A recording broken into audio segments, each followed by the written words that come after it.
disappointments, betrayals, and perhaps a little crossing of Rubicons, when Empire Total War released in 2009, it came alongside the brand new Total War Engine 3 Warscape engine, an engine that promised next-generation graphics and capabilities, but also brought on a host of new bugs, shortcomings, and unexpected lacks. It was a different type of Total War when compared to what had come before it. Many would say a worse kind of Total War. But really, 2013 is in my opinion a much more important year for what some would call the decline of Total War or the end of the Golden Age, because that's when Rome 2 completely changed the very definition of what it meant to play Total War, what it still means, despite of course taking place in a much more familiar setting and promising the very return of said Golden Age. And in this video, I'm going to tell you why. As you can tell, there's been a literal ton of Total War games since the beginning, and if you're looking to pick any of them or their DLCs up for cheap, or any other games you might desire, make sure to check out the proud partner of this channel, Instant Gaming. So right about now you might think,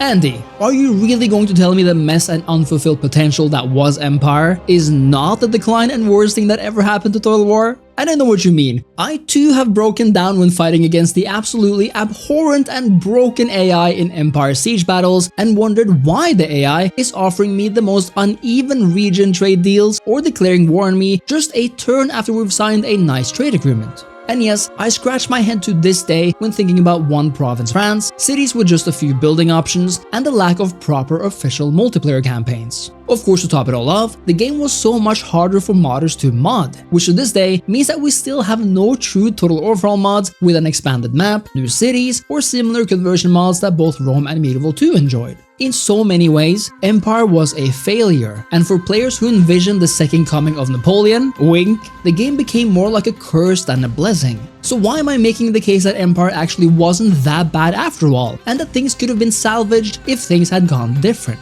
That's because Empire might be much more of a traditional and faithful Total War game than you actually might think.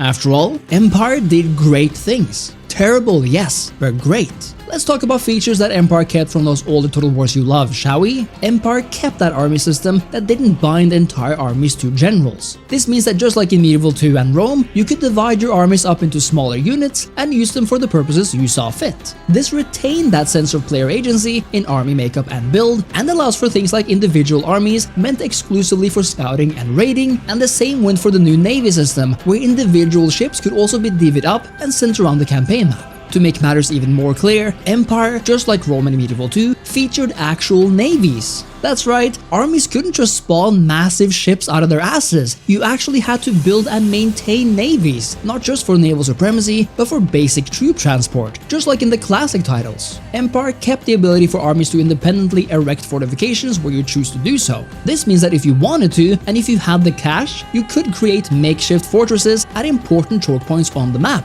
allowing you to safeguard crucial bridges and rivers, mountain passes, or coastlines. The loss of the watchtower building is regrettable, but the forts were almost the most important of these building features from Rome and Medieval 2, and Empire actually kept it intact. To me, this is major, since being able to place down these new structures actually makes it feel like the map is yours to tailor, rather than being something static and completely pre-made with no input at all from the player. Importantly to me, Empire actually kept a realistic population system, which by now could number in the thousands and even millions. Both Rome and Medieval 2 featured similar systems with realistic-like numbers, and the fact that Empire brought this onward made building actual empires feel that much more immersive, since rather than just offering an abstract growth number between 1 and 5, actual populations mimic the bustle and administration of actual realms. Just like Medieval 2, Empire features classic agent types like priests, imams, and spies, and because Empire does take place in a time of religiosity following the 30 Years' War, having these agents continues that feeling of religious dominance being a crucial secondary goal, whether we are talking between Protestant or Catholic, or Orthodox and Muslim.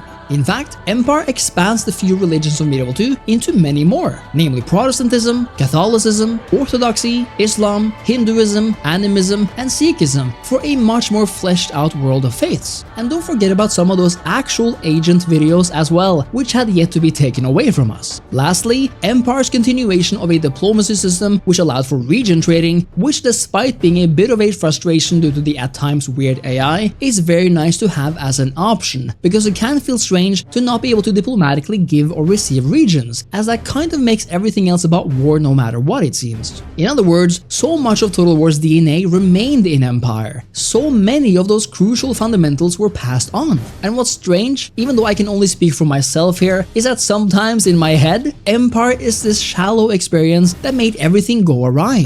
But when you actually go back to it, there is so much to like here, and in many ways it feels so much deeper than Rome 2 ever could. Let's not also forget about the features that Empire brought independently and made for a revolutionary new title. Naval battles that could be fought on the high seas by the player, which opened up an entirely new theater and spectacle of war, actual line infantry warfare where long-range weaponry dominates the battlefield, a world-spanning map that no other Total War game rivals in the same sense. We now have Empire-spanning tax systems for both the upper and lower classes, which could be raised and lowered independently rather than just being turned on or off, even though the latter could still be done for individual cities. Oh, and the tax system even affected region wealth over time, a separate modifier from just public order and your war chest. And a personal favorite of mine, Empire offered small towns littered across the map, which makes for an immersive campaign map filled with personality. So while Empire certainly committed its fair share of sins, it also very much remained a classic Total War game.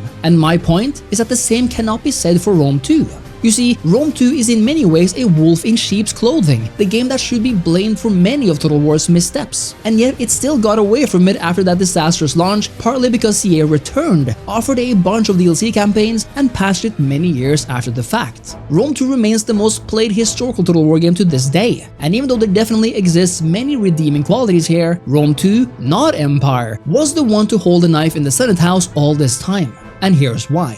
Rome 2 completely changed what it meant to play a Total War campaign. Its province system, rather than fixing Empire's mistakes, took a different direction and made cities that were forced together into provinces. No longer could every city on the map grow to become large, and no longer could walls be raised where you wanted them. Minor cities are now condemned to always remain minor, and as a continuation of Empire's building concept, we now have a very restricted system of building slots, rather than Rome and Medieval 2's sandbox building system. Rome 2 also tossed away a realistic population system for the abstract growth meter, which to me is a cardinal sin, and of course, despite looking pretty, those Rome 2 cities are just too massive for this map, taking up so much space which makes it feel like rather than existing in a world, you're just moving from checkpoint to checkpoint. No longer can you divide armies and place the units where you wanted. Armies must be led by a general, meaning the map feels a lot emptier and less lived in than what it used to. Armies can no longer lay down forts or watchtowers, but this is replaced by arcade army stances, where your army itself becomes the fort, so to speak, packing up as they go, meaning the map is no longer made for us or can be molded in the way it could before. Rather than your economy and empire being the great equalizer for how many armies and navies you can field, the artificial Imperium modifier now determines these numbers, which feels extremely unrealistic and again restricts the player's abilities to play how they want. And even though we still have navies on the map and on the battlefield, armies can just pack up and set sail whenever they want to, which takes so much away from the importance of navies in terms of military might and logistics. And the sad thing about Rome 2 is that because of all of this, despite its amazing diversity in both factions and DLC campaigns, you'll never actually escape these mechanics. Without mods to make up for these missteps, Rome 2 remains Rome 2, a true shell of what made the original Rome so iconic and playable to this day,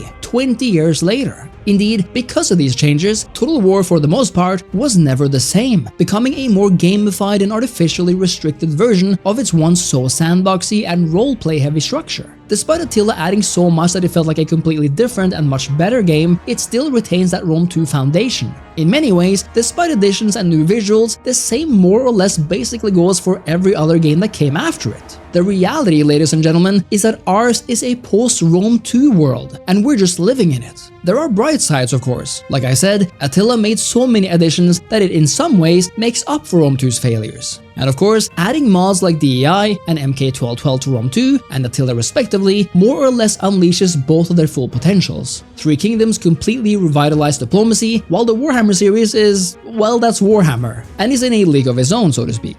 Quite literally, the only true bright spot in the past years for me has been Pharaoh Dynasties, which has brought back some of those classic features I love, despite retaining much of that Rome 2 DNA. But let's not go off topic here. For all intents and purposes, Rome 2 is the true symbol of where Creative Assembly stepped wrong in the development of the Total War series. While Empire made mistakes, it still retained so many of the iconic Total War features and ways of playing, which makes it feel like a recognizable step forward for Medieval 2, albeit a sometimes broken and unfulfilled potential step.